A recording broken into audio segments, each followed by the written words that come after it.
Oh, you're here. Good. Hello, everybody. So, you saw the title, you know what I'm going to be talking about. Actually, let's get some light going. That's better. Actually, let me get other lights going. I'm going to get my little 4-watt preheat strip light going.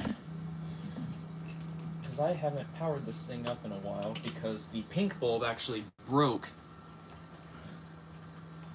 Okay, that is way better.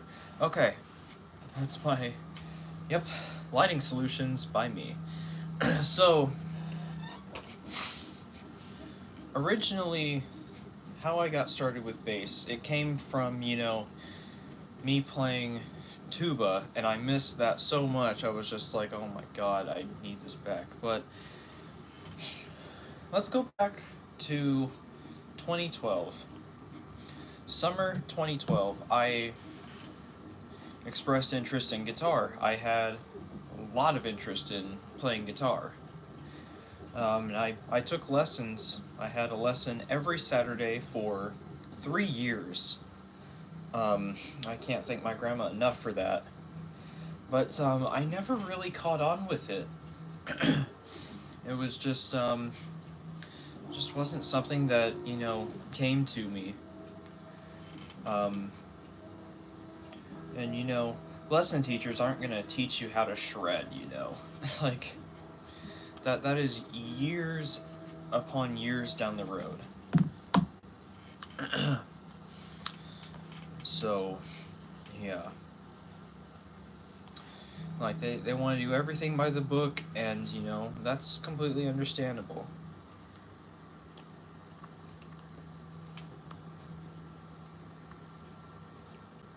Sticking with the fundamentals, but once I started playing trombone in grade 5,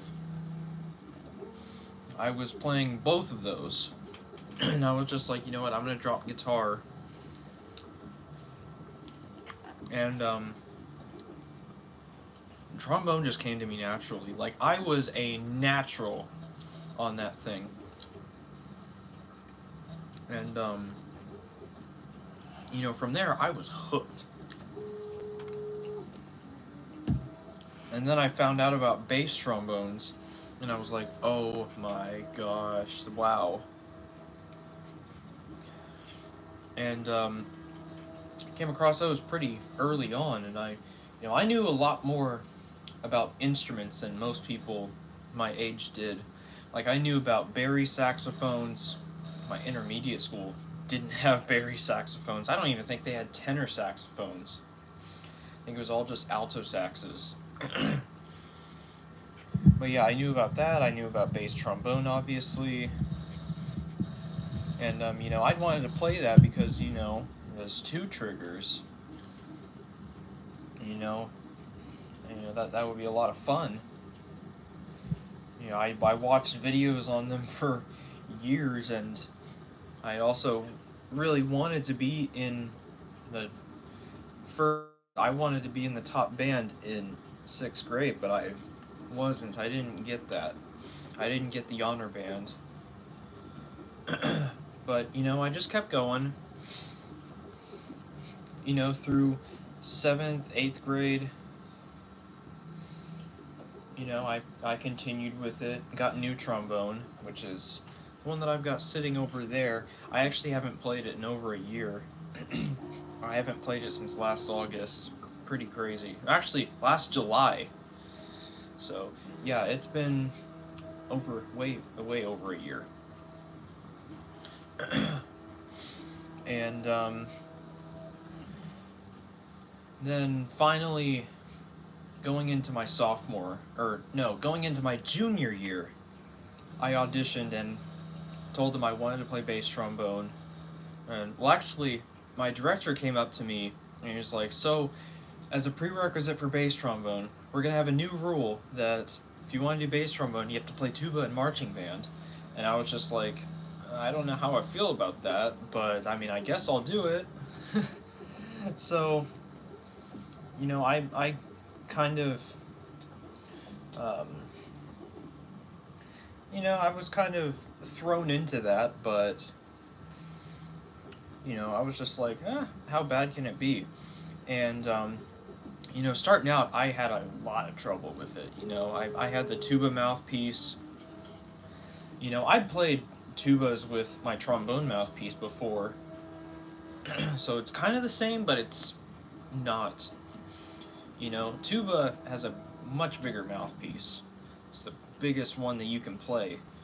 And for like the first week, I was just like, oh man, I am not getting this at all. I cannot do this. And I told my director, I was like, I don't know if I'm going to be able to do this. And he's like, well, you're going to. And the guy had and does still have a rep for, being like a real mean director. But do you really think that the best band in the world has the super nice director? Like, no, like you gotta be hard on them.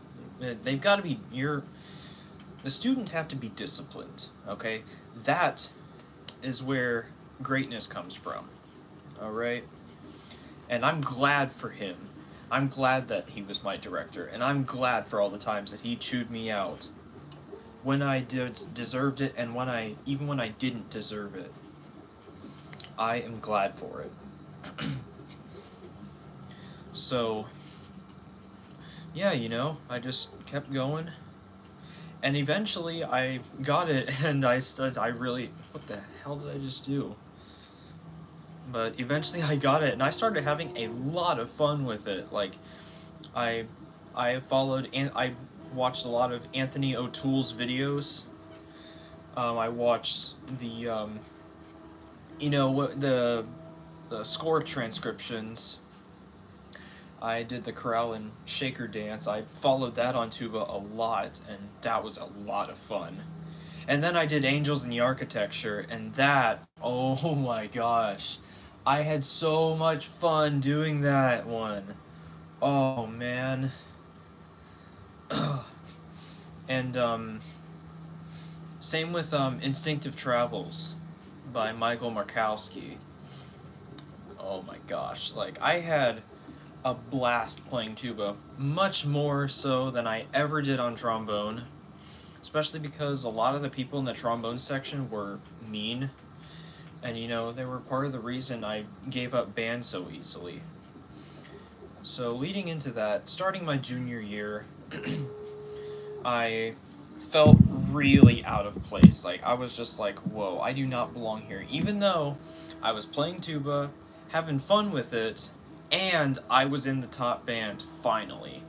After 5 years, I had bass trombone and the top band, and I did not feel like I belonged there. It was a really tough time for me. I had a lot of trouble in 2021. I came out of a relationship that I was in for like over a year, and it was kind of abusive, but it was my fault. I brought it on myself because I was really sensitive, and I let it get the best of me. Being in a relationship forces you to be vulnerable in a way that no one likes.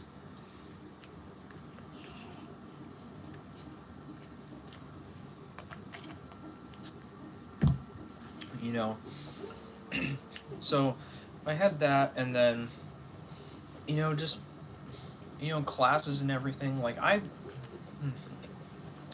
had a bad rep. People accused me of things that I didn't do all the time, and there's actually still one that's going on. Isabel Burkai is the leader of it, and those of you who know her probably have heard it, and trust me, if I had ever put my hands on a girl, I would have been in jail, and you would see that on my record if you did a if you did a public record request. You would find nothing, because I did not do that. All right?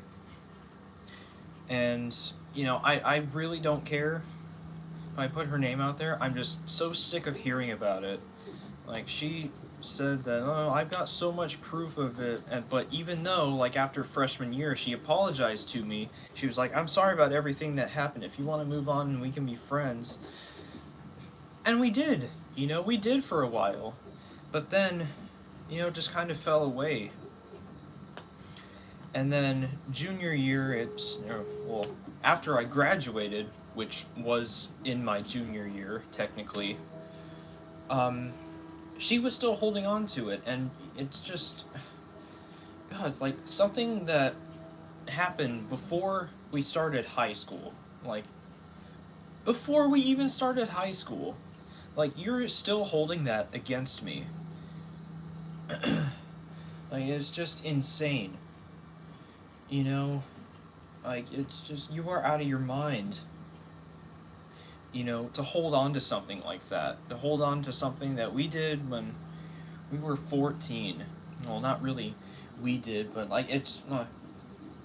Like I said, it's been blown out of proportion. And I hate it, It's very comparable to the thing with Dwayne Bailey and, Walt Parazator's daughter. It's all just a hoax. And it's very unfortunate. And that was why I felt so out of place, was because I constantly had those accusations on my back, I had people trash talking me behind my back, including my sister. That definitely wasn't helping. And, like, I never had many friends because I'm autistic and have social issues. I don't really know how to say the things that I'm thinking and not have them come across in a bad way. So, my God, what's going on here? Maybe talking too much is gonna make this spoil. It's like drinking milk and then going running. You'll throw it up. But, I just felt so out of place because I was constantly being accused of that. And even after I graduated, I was still dealing with it. And it sucked. It really sucked. And, I tried to reach out to her and, say that, I'm sorry for that, but I never said that, you're holding on to something that happened 4 years ago. Not only that, but before we even started high school. And that's just not okay. She blocked me, and honestly, like, that's her choice. I really shouldn't have an opinion on that, and I don't. But I mean, it's whatever she thinks is best for her is best for her. She knows her better than anyone else does. So, but yeah, she brought a lot of grief to my life, and I don't want someone like that around. So, that was the main reason that I left school and, basically lost everything that I had. Like, right after I turned 17, I started having a lot of academic issues. There were many nights where I stayed up, late trying to plead my case to my parents. I was just like, I'm serious. Like, I cannot do anything about this. Like even if I correct it, I can only get as much as a 70, and that's not going to help me.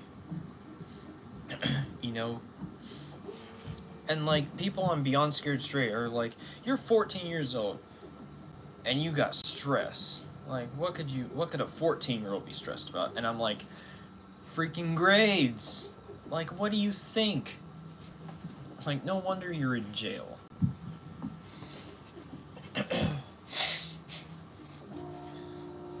But, yeah, like, I literally 4 days after my birthday, I was out of band. And I never went back to it. And I did that because I thought I would be able to transfer to Allison immediately, which is a secondary school, which is a secondary high school in my district. But I wasn't able to transfer for another month. because I wasn't eligible. In Texas, you have to qualify as at risk of failing or dropping out, and there's like some criteria you can meet, but you have to meet 2 of those. And I don't know what all of them are. I don't remember what all of them are, but I know one of them is like you have to be a parent or be expecting. Another one is like failing 2 or more classes. Another is if you're on probation. Another one is if you're homeless. So there's quite a few that would make you qualify. But the 2 that made me qualify was failing 2 classes. And, you know, they were like, you know, we're not going to encourage you to, you know, fail your classes because, you know, we would never want to do that. But it wasn't hard. Like, even after I quit band, you know, I had a pretty low grade in band when I quit, or when I was pulled, rather. You know, I had a 46 in band because I missed a lot of I missed all the football games. I didn't go to any of the football games my junior year. I just didn't have interest in it anymore. I didn't want to do it. I didn't want to deal with the late nights. So it was for the better that, you know, I was pulled out. And it took me a long time to figure out whether I made the right choice or not. And, you know, it was another one of those things like switching to tuba where I was just like, okay, I know this is like, I don't really want to do this, but I think it's something I have to do. So I did. You know, you'll have a lot of those in life where it's just like, okay, this is scary, but I know it's something I gotta do. It's just like Peter Cetera leaving Chicago. You know, they forced him out. It's like, oh, okay. But, you know, now I look back on it and, you know, if I ask myself, like, did I make the right choice? Well, yeah, you know, like, it was for the better, you know. My mental health is the most important thing to me. And my mental health, when I was in band my junior year, it was really low. I didn't like the people that I was around. There were a lot of people in the trombone section that were really mean. Well, actually, there was one in particular. Her name was Renee. Oh my god. She used to be like a sister to me, and then she just started yelling at me, singling me out, acting like she was my boss, acting like she was a section leader on top of that. Because, oh, the real section leaders are like they're too nice to yell at you. And I'm just like, oh my god. So, yeah. And there was one time I said F my life right in front of her and the section leaders, and she apologized to me for it. But she's like, that's just the way it has to be. And I'm like, you're not even a section leader. Like, she made me cry at our first football game. This was freshman year. Don't judge me. Very first football game I ever went to. She yelled at me. And, I just wasn't having it, you know? It sucks seeing someone turn on you like that, going from being your best friend to nothing. You know, that's horrible. You know, I would never wish that on anybody. And it's happened to me a lot. I've had a lot of people have done that. To the point where now, like, you know, any friends that I do still have, I pretty much expect them to stab me in the back. You know, I expect it, and I'm not surprised if it happens. You know, even when I get into a serious relationship, you know, I still kind of expect it. Hello. But, no, it's just, you know, it was what made me let go of a band so easily. And my new section, being with the baritones and tubas, was not any better, you know. A lot of people there were a lot of people that knew about that rumor about me that Isabel spread, and it was not good. And you know, I don't care what proof you could possibly have, that's not okay. Okay, I almost took my life over that. Like, if you have the ability to do that to someone and you execute it and then continue after, way after it happened, especially if it happened before like high school or something, then you are the lowest form of human scum that has ever been dreamed of. And you should be ashamed of yourself. It is not okay to do anything like that to anybody.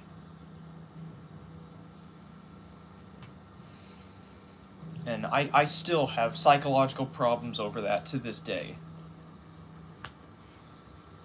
It's not right to treat anybody like that, especially someone with a disability like myself. You know, bullying a student with autism, it can carry a hefty punishment.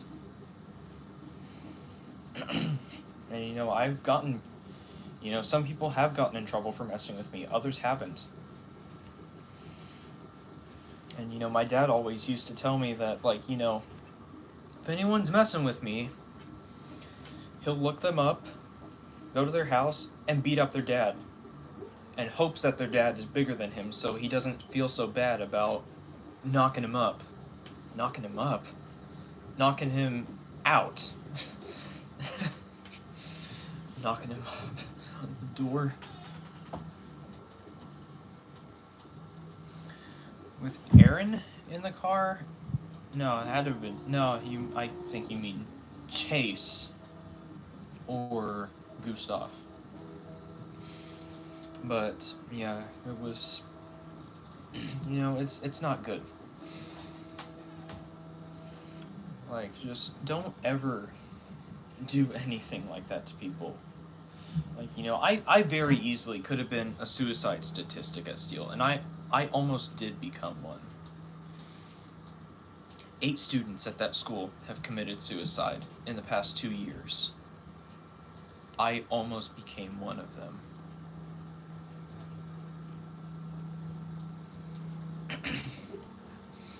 All because of lies.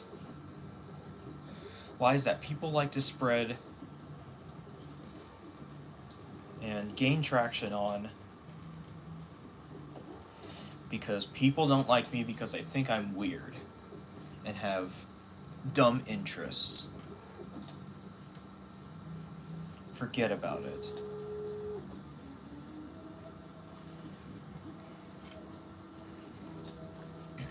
Pretty twisted mind you think I have, huh?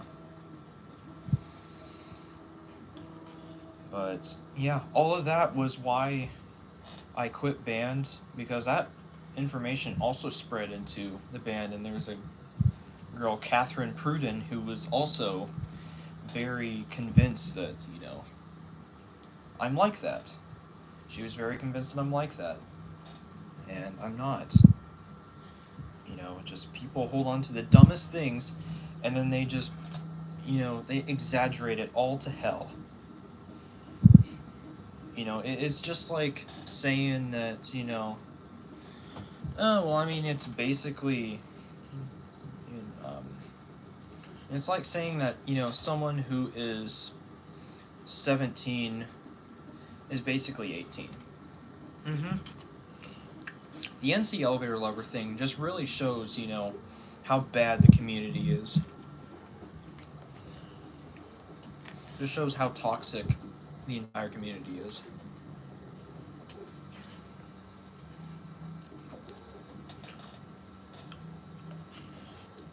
And same with 2919, the whole TKE fan 29 thing, where they just, you know, get together and spread lies about everybody, including Andrew.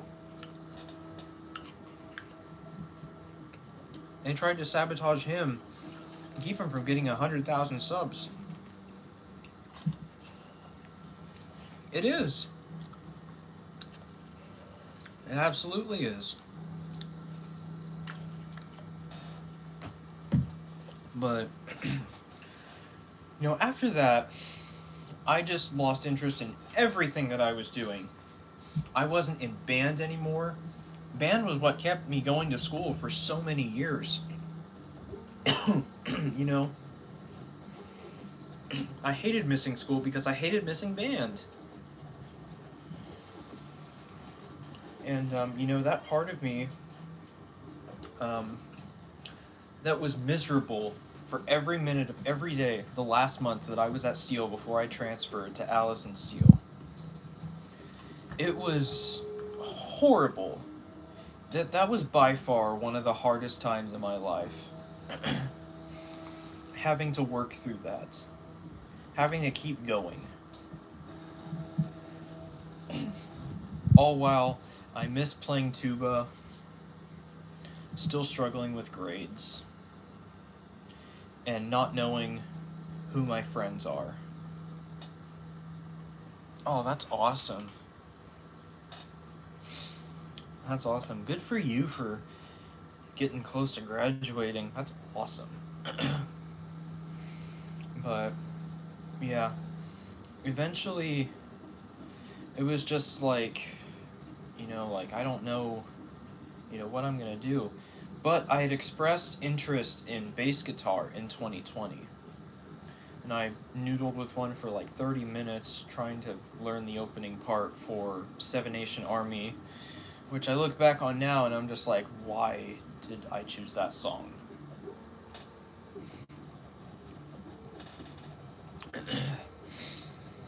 I'll talk with you about that sometime. But, yeah. Then I had very increased interest. Oh yeah, I've used that many times. My current system is actually public on that site. But, anyway, where was I? So, November 2021, or actually October, I told my neighbor I had interest in playing bass, and I was asking if he had one, and he could possibly teach me. This was before I knew that he was a drummer and didn't know any guitar at all. But he said that my next door neighbor, who lives across from him, we all live like within houses, like we live like right next to each other, all of us. We were at my neighbor's house one day, the one I initially told, and he got my next door neighbor in, and it was like, so you're thinking about picking up bass, huh? And I was like, yeah, I feel like they're expensive though. Like, I don't know what to get. So, like an hour after, he's at my front door holding his bass. And he's like, this is the bass that I started on, and it's actually a bit shorter than a normal one, but that was actually pretty surprising because it went all the way up to high A. Like, my Ibanez doesn't even go that high. And it's a 5-string. It goes up to F, and that's it. And, I got started on that, and, I was hooked. I got so addicted to it. It was just like, having tuba all over again. But, you're actually controlling it purely with your fingers. And, one of my first influences on bass was Steve Cash, the guy that was made popular for the Talking Kitty videos.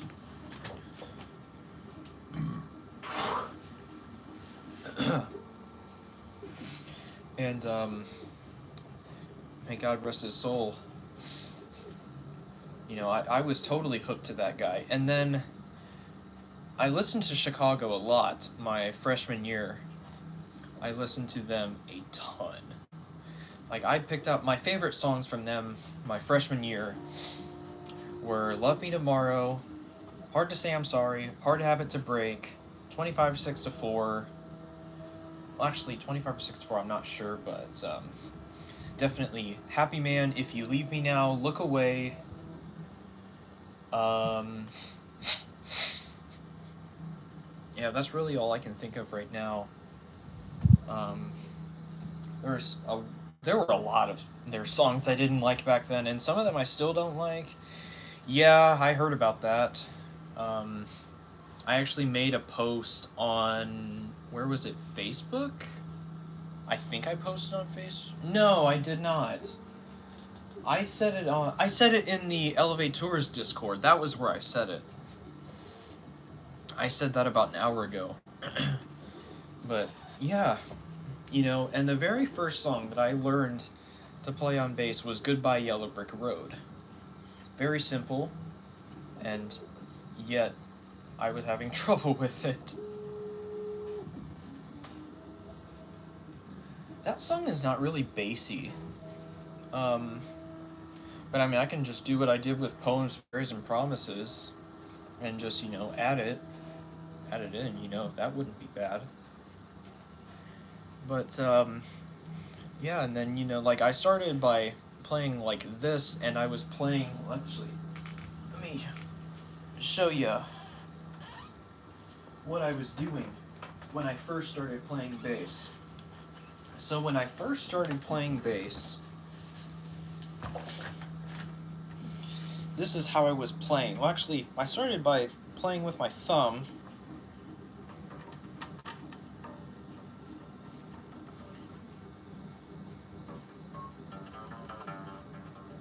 But I got such a bad blister that I was just like, there's no way that I can do this, so I'm gonna have to play like this. And I'm like, it looks dumb, but whatever. And I was playing like way up here. And that's how I was playing. And looking back on it now, I'm just like, I did that? And I only corrected it like maybe at the beginning of this year? No, it was before that. But, I played this way because I saw Steve Cash do it, so.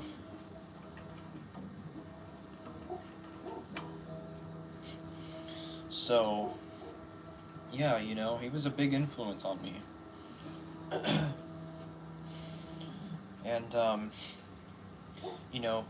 but then I got into Chicago. But then I was just like, my god, Peter Cetera's bass lines are insane. And like the sheet music for Question 67 and 68 and Dialogue, I was just like, oh my god. So like the only song that I could play when I first started playing bass was 25 or 6 to 4, because it's just.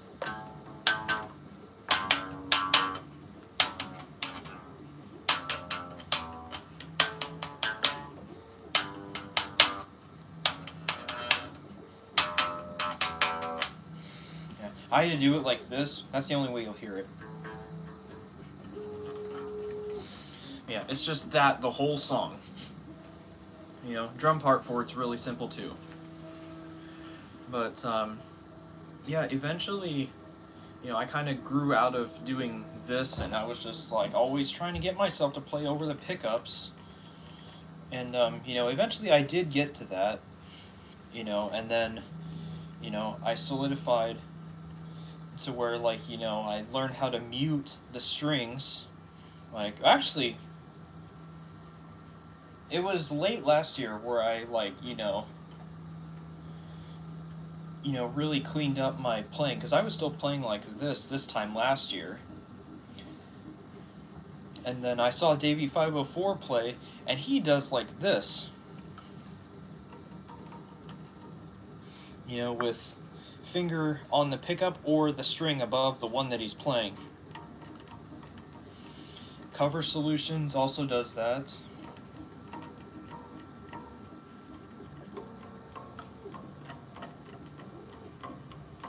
My fingers don't look super long, but yeah, they don't. I probably need to do more stretches like in my profile picture. Well, it's not my profile picture on here anymore, but yeah.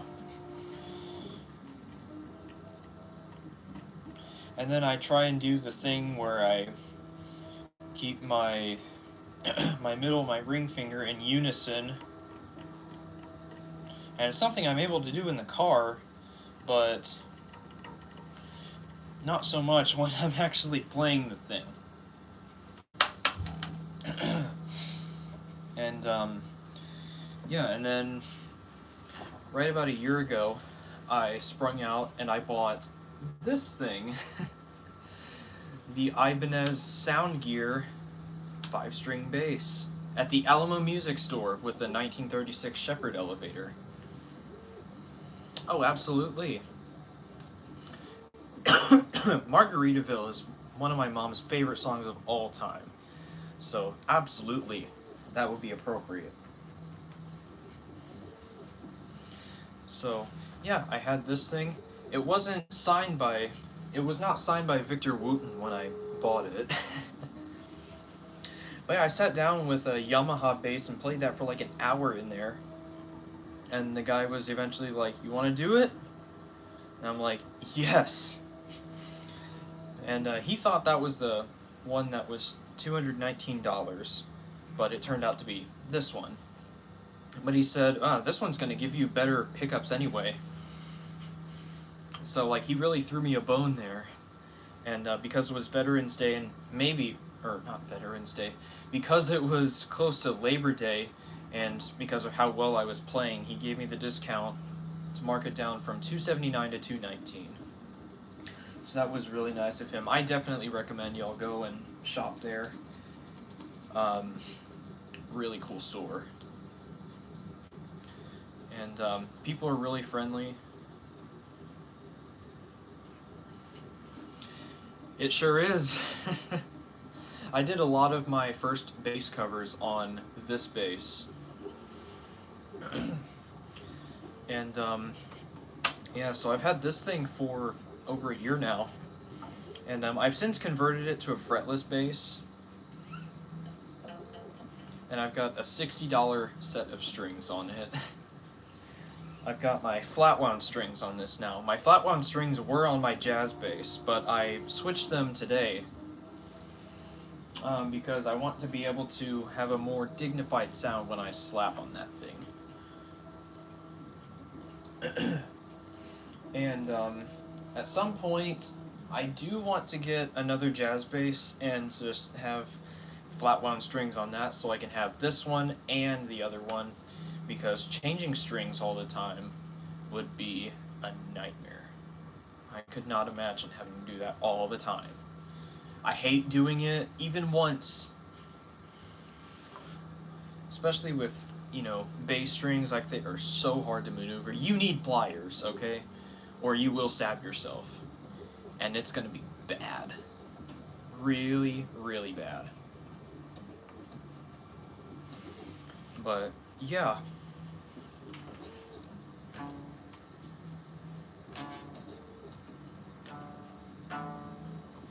Play a chord.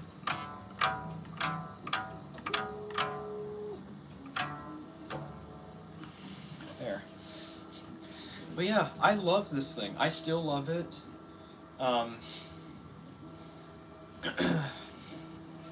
I played it for quite a while, and then the jazz bass became my main, and I didn't play this so much because I was just so in love with the sound of the jazz bass.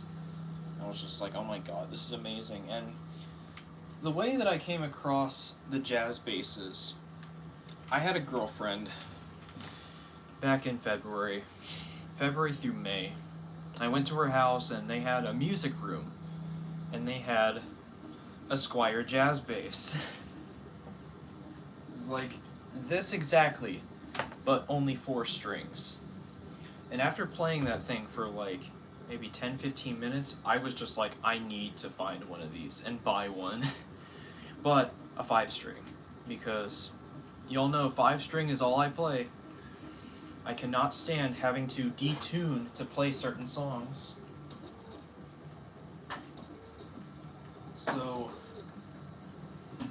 that's why I prefer 5-string basses over 4 strings. And it's still less than 6.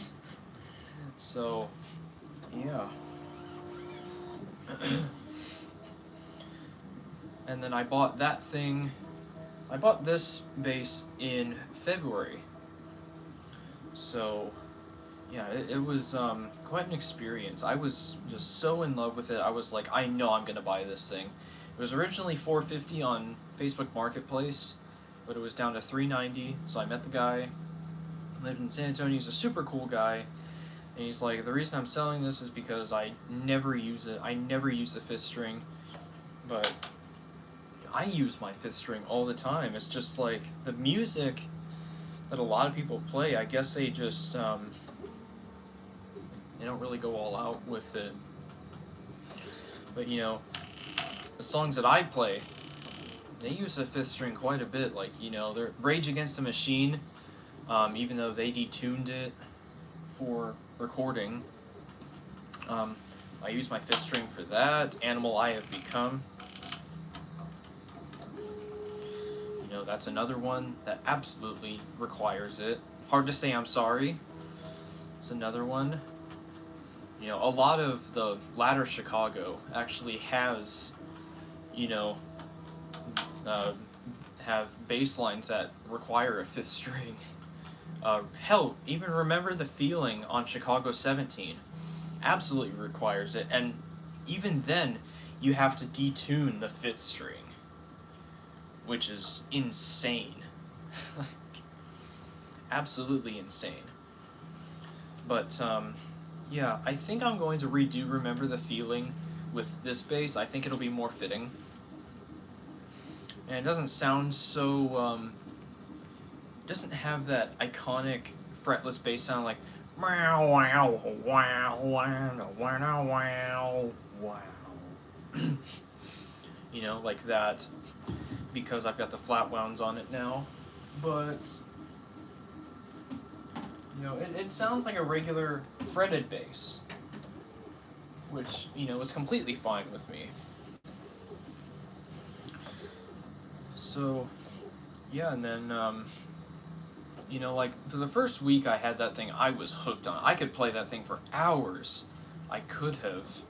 And, you know, sometimes I did. I just loved the way that it felt in my hands. I loved the way it sounded. And it actually came with a preamp that was not stock.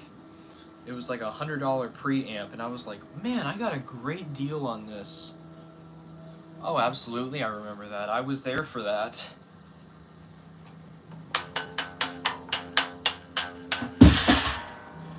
Yikes. My bass just fell over. I'll pick it up. But, yeah, you know, it's been quite a ride. And, you know, after I started playing bass, you know, I fell heavily onto Chicago, and, you know, through that I came. Well, actually, before that, I was playing stuff like Maroon 5,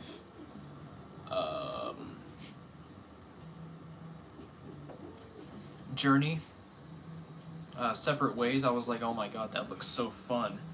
Especially the part where, like, at the bridge where it's like,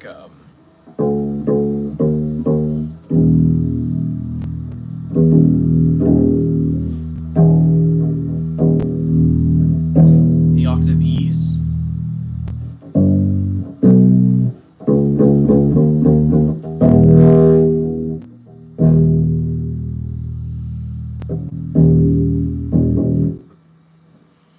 So, yeah, you know, I was really into it, and it was awesome.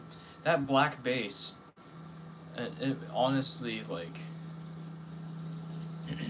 you know, that thing had such a good sound, and it still does have a good sound. My neighbor still rocks with that thing, even 20 years later, you know? And he says that he doesn't play enough to justify buying a 5-string.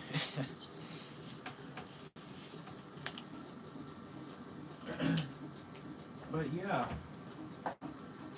you know, I haven't been playing the Ibanez. I've hardly been playing this Ibanez that I just put up. I've been holding for like the last 20 minutes. I've hardly played it lately, But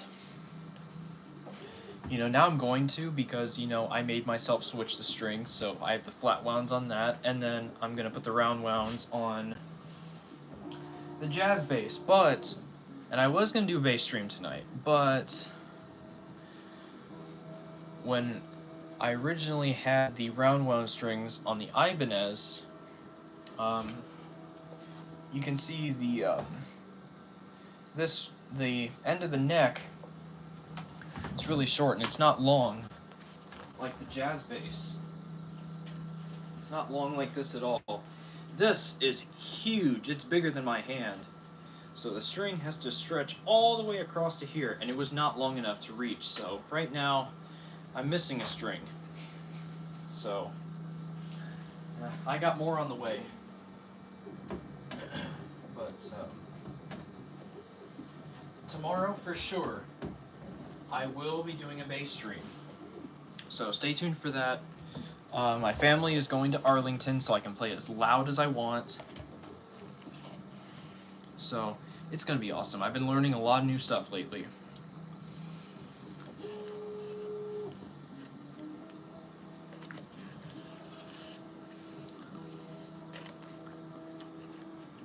So, yeah, it's brought so much positivity to my life. It's, like I can play my heart out on that trombone still if I want to. I can also play it out on bass. There are some intricate bass parts that are really good for taking your anger out on. Like Animal I've Become, 3 Days Grace, Killing in the Name of, Rage Against the Machine, One Step Closer, Linkin Park. All kinds of stuff like that.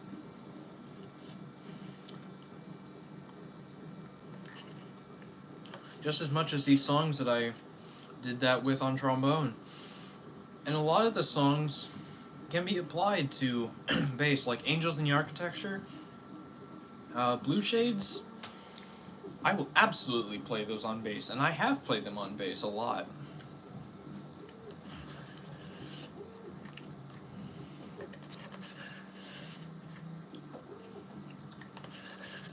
So, it's got a lot of versatility.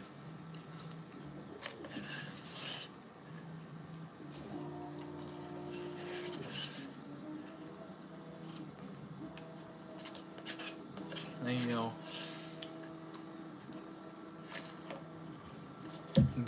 playing bass is not emotionless at all. Like, if you listen to Hard to Say I'm Sorry by Chicago, okay. Hard to Say I'm Sorry has a very intricate bass line, and actually, no. I'm totally making that up. Will You Still Love Me by Chicago has a very intricate bass line. Jason Scheff is one of the most unrecognized bass players of all time, and he is one of the best bass players that has ever flossed his teeth.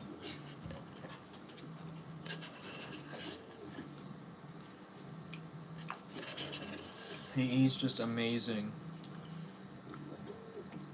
So much so that Dwayne Bailey said that he's just a badass bass player. I'd love to meet that guy one day. But I recognized that I had a strong connection with these songs that Peter Cetera wrote, like If You Leave Me Now, Hard to Say I'm Sorry, Hard Habit to Break, and Inspiration. That was another song I really liked freshman year.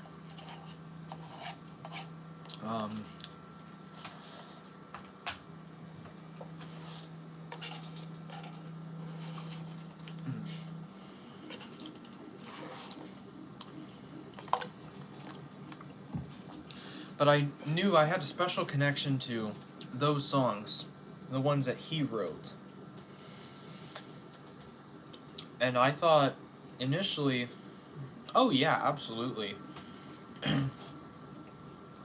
I thought it was because he was the bass player.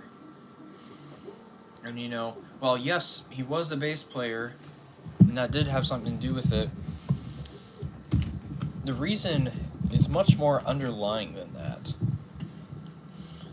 After I discovered that he became my favorite singer, he became my favorite bass player, and then I discover that I share a birthday with this guy, and I'm just like, my gosh, what are the odds that I share a birthday with my favorite singer? Like, that is just insane. And you know, you can see his picture right there. You know, that beautiful painting. You can actually buy one of those on eBay. About $30. Seller did a really good job. He actually hand paints them too. Excuse that. So, yeah, you know, like it's just insane. And you know, that was when I knew that, like, okay, I was really meant to do this, you know?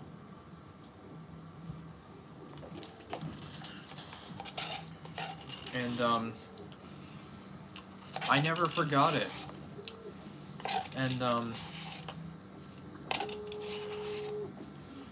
I've actually been talking with Dwayne Bailey on Facebook. He's a super nice guy.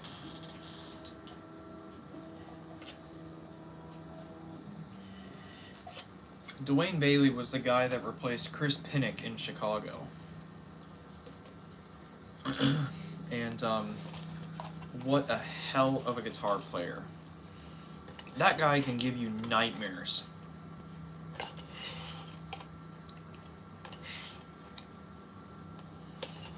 Like, my gosh. His solos are insane. Like, he could tell a story with his guitar solos.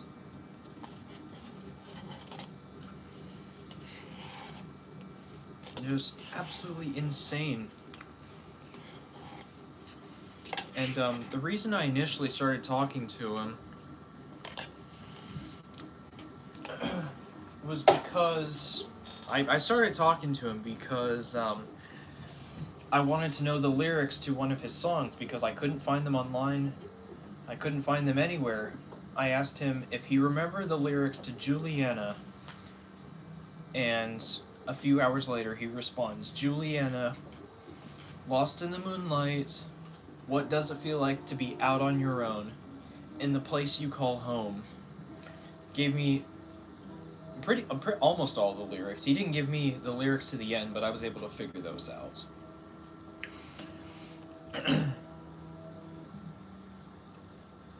Oh, we all love Andrew. Too bad it's been over 2 years since I've seen him, though. He needs to get down here. I don't have much more space to hold his surprises for him. And, no, this is not one of them, okay? This is... Okay, that's... I would not give this to the museum, because I made this. I don't remember that one, but... yeah, anyway, now this is just going to turn into a chat with just you and me by Chicago. But, yeah, so Dwayne gave me all the lyrics, and I said, dude, thank you so much. And I've actually been talking with him on and off, and I was like, where did you get this song from? What was the inspiration? Do you have a daughter? And he said he wrote it with his friend Brian Stewart, who invited him to play guitar for this charity that was going to be called the Album of Life, which stands for Love is Feeding Everyone. And I was like, wow, this is amazing. And Bill Champlin actually sang lead on the title track for that.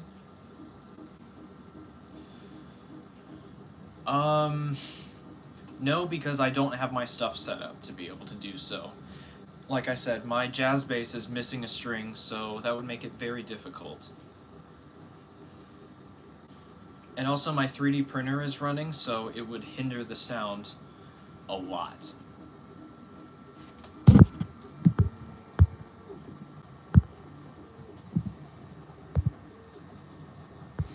Mountain Central Elevators. Who is that? Is that Gigi?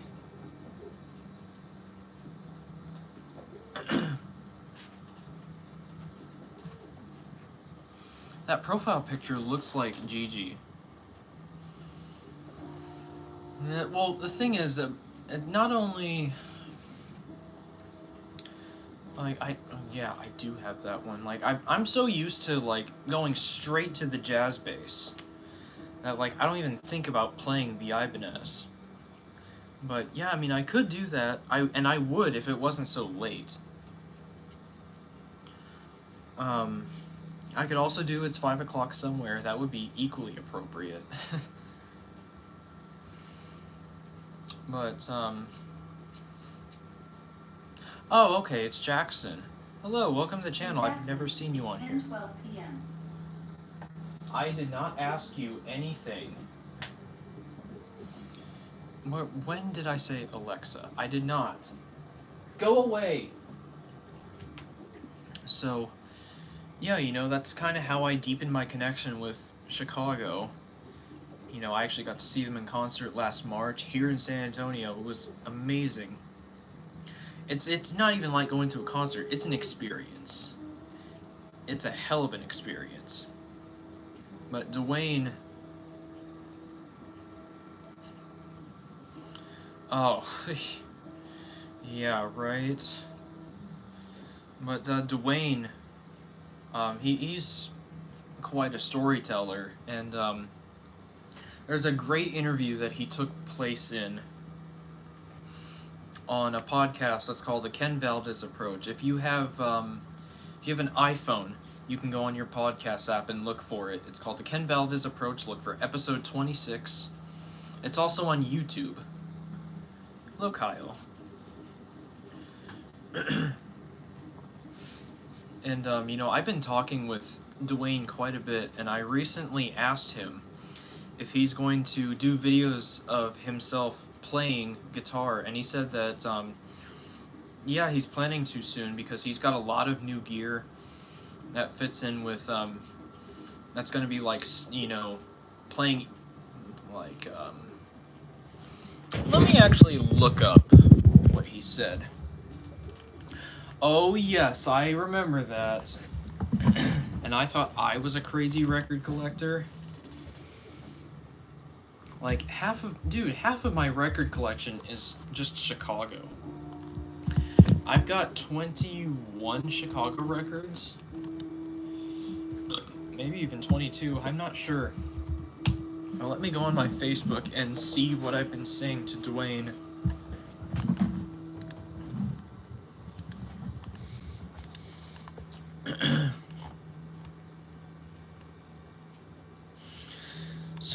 So I said, are you still rocking on your guitar with your long hair? And I'd love to see you do videos playing. And he said, yes, still have long hair and do plan on filming some videos showing my new gear, playing some new instrumental guitar music I've been writing over the past few years. I want to display the new music and the gear I'm using to get the effects with this new music. It sounds pretty good too. I've been doing a lot of work with my new pedal boards, using multiple delay and chorus units with the system, using double stereo in a surround type sound. It's stereo, in stereo, which gives it a wide spread of lots of sound that fills the room. And I said, that'll be awesome to see. And that I was stunned by your solo break, Darren. So to hear more stuff like that'll be awesome. And then last night, I actually said, I'm loving your post, but I'd love to see you talk about things. You can definitely speak faster than you can write, so you can fit a lot more into a video. I could listen to you talk for hours, and I wish more people had done interviews with you. And once again, he said, thank you so much. I've done many interviews in the past and plan on doing more soon. Thank you for the kind words. Like, this guy, just amazing, you know?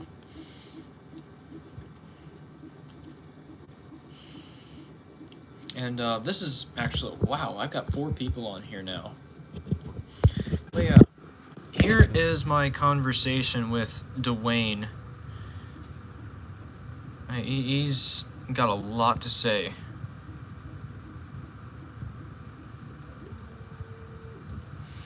Yeah, Bill Champlin. Yep. And Dwayne is right here. That's him. But yeah, definitely one of my favorite guitar players. Amazing. You know, amazing that he accepted my friend request on here. And even more so that he replied to some of my posts where I tagged him. And then responding to a direct message. And I know that it's him because he is like the only person who would remember all the lyrics to Juliana. And even if he didn't remember, he's the only one that would actually have them. He's the only person that would actually have the lyrics to that song. Let me refresh and see. Yep, I got your request. Gotcha. So, yeah. Yes, I do know who this is. And I just said this to him like an hour ago. But yeah. Just an amazing person, you know, and Chicago really took a loss by getting rid of him. Same with Bob Seger. So, yeah. Do y'all have anything you want to ask me about my past or anything like that? Or about what I'm doing now? My channel mostly now is going to be music. You know, like I always say, you know, I've got a grayish valley of interests, and I've got lots of different types of videos. Like recently I did how to pick a wafer lock, and that's got a lot of views. I did an unboxing, a shopping cart escalator, and I've actually got this. Whoa, this is my most popular video now. I've got a video called What Did Peter Cetera Sound Like Before His Jaw Was Broken? And there are a lot of comments on this video. There's 73 comments. My god! 73 comments! That is insane! This is my most popular video. That is insane to me. Wow. Like, I've done a lot of shorts too that have gotten a lot of views, including the DSE Ray, which got over 10,000 views.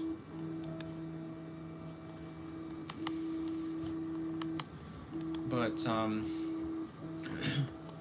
like, anyone can have a short that gets, you know, thousands of views. But, getting a lot of views on a regular video is pretty hard to do. So yeah, that just blew my mind right there. I wasn't even aware that had so many views, you know?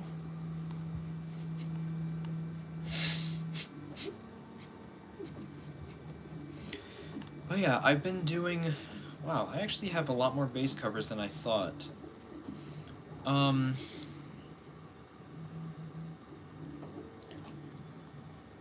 Wait, I've got Poems, Prayers, and Promises.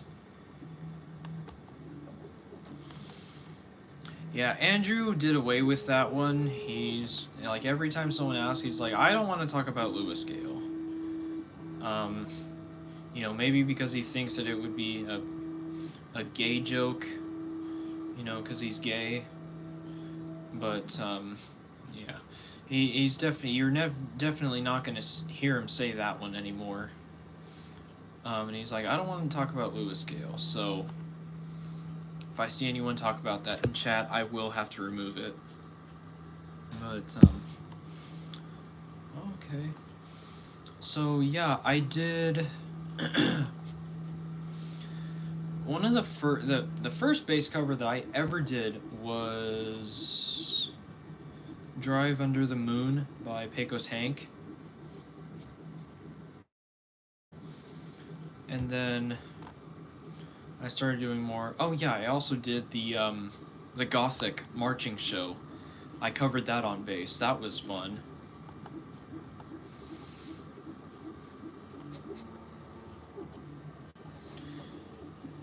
Maybe, but I mean that would have to go under like, you know, additional notes.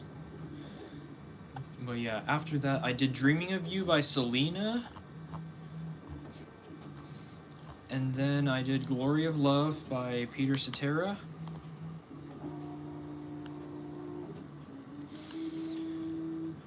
Really? I thought he said he'd been trying to do better about not cussing. Yeah, I did Dreaming of You, and then Stay the Night by Chicago. And then Poems, Prayers, and Promises. What Kind of Man Would I Be, Chicago. Once in a Lifetime, Chicago. And then I'm Free by Kenny Loggins. Will You Still Love Me? And then Remember the Feeling twice. And I'm going to do that one a third time. On my fretless bass. And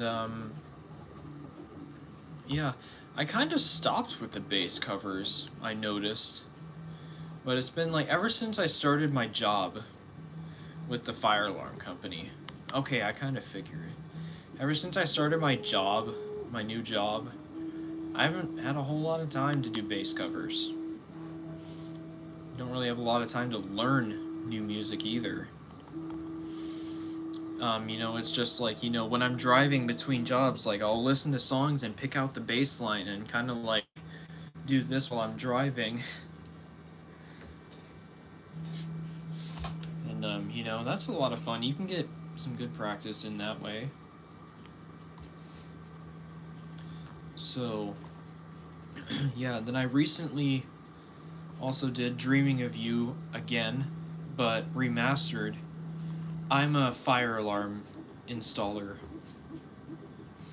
Well, fire alarm helper.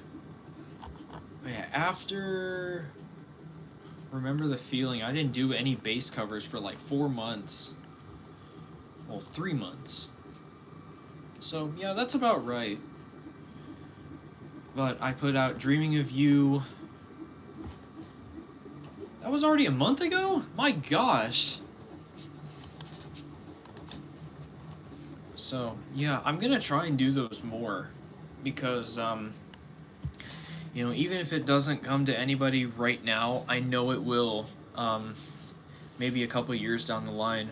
I know that's happened for me, you know, like where I was just like absolutely blown away by a bass cover that someone did a few years ago, and their channels probably aren't even active anymore, but you know, that's why it's good to leave your videos up even if you quit YouTube. You know, don't ever delete your channel completely. You know, definitely keep your videos, even if you keep them private, you know. You know, because you want to have something to reflect on, unless it's just absolutely terrible. So, yeah, you know, you gotta have something to fall back on. So, yeah, anyway, go check out some of my other videos. I've got What Did Peter Cetera Sound Like Before His Jaw Was Broken? And a lot of people, it had a lot of people talking in the comment section.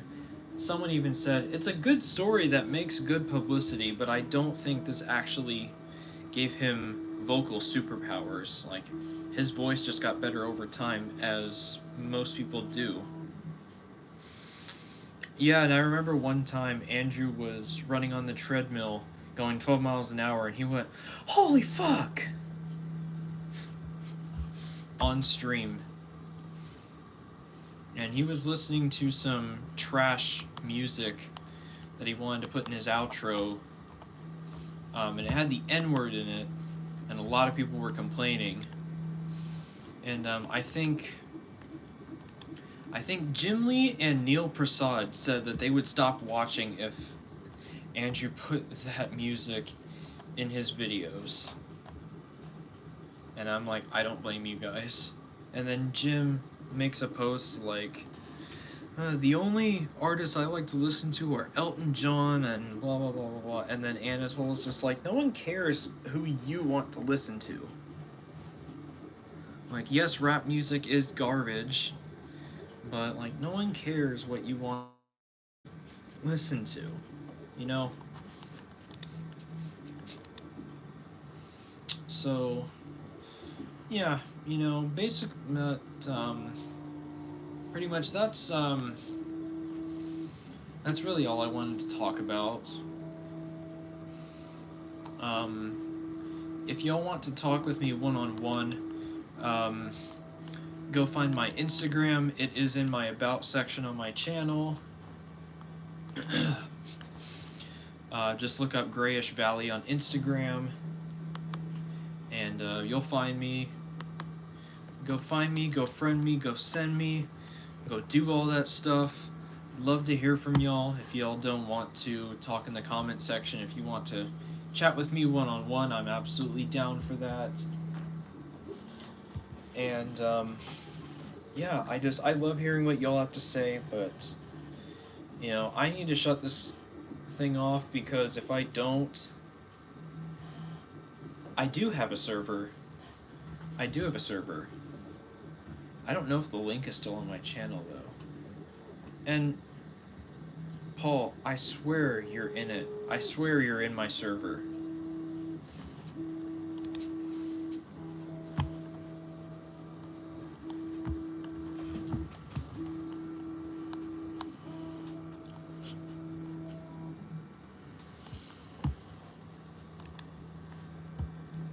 Well, I thought you were. Yes, delete this. Delete. Give me...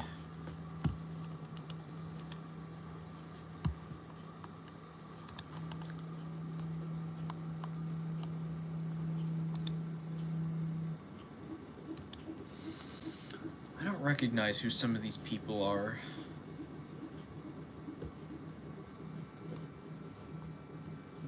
But, anyway, yeah. So, yeah, message me on Discord and I will get you a link. It is Rafe Wiederstein. But since I don't know you, Kyle, probably not going to get your request.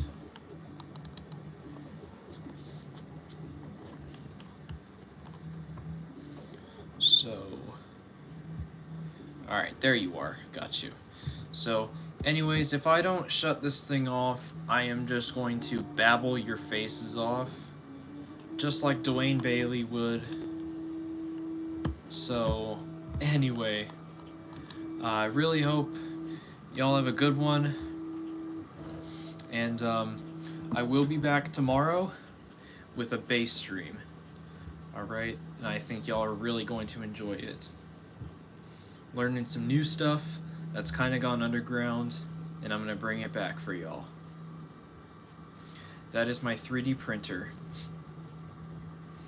So anyways, y'all have a good night, y'all have a good weekend, and enjoy your Labor Day. Thanks. As always, I will talk to y'all real soon.